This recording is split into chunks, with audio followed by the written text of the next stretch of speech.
In today's video, I'm going to teach you how to install BOTIME. First, open the Google Play Store on your Android device. You will recognize the Play Store icon, which looks like a colored triangle.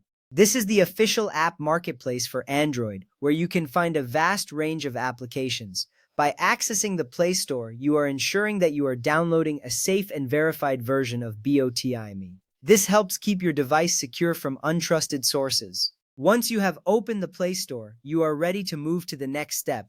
Next, search for BOTIME in the search bar at the top of the screen. The search bar is typically labeled with the word search and is easy to spot. Type in BOTIME and tap the search icon, which usually looks like a magnifying glass.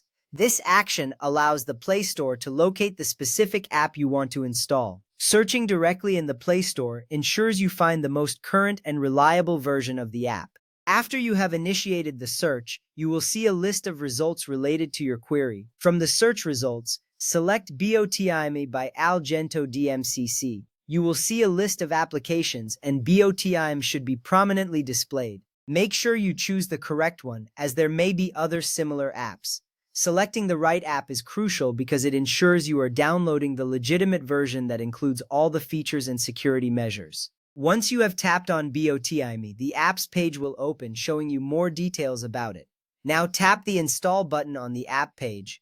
The Install button is usually brightly colored and easy to find. By tapping this button, you are beginning the process of downloading and installing BOTIME onto your device. This step is significant because it allows the app to be added to your device, making it available for use. After you tap Install, the app will begin downloading and you can monitor the progress on your screen.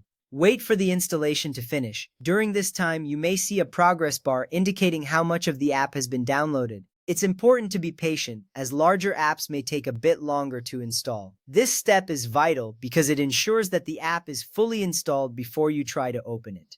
Once the installation is complete, you will receive a notification or see an Open button appear. Finally, tap Open to launch the BOTIME app. By clicking Open, you are taking the first step toward using the app right away. This action will take you directly into BOTIME, where you can start setting it up and using its features. You will be greeted by the app's interface, ready for you to explore its options. Now you know how to install BOTIME on your Android device. Each step was designed to ensure you have a smooth installation process. Enjoy using BOTIME to connect with friends and family.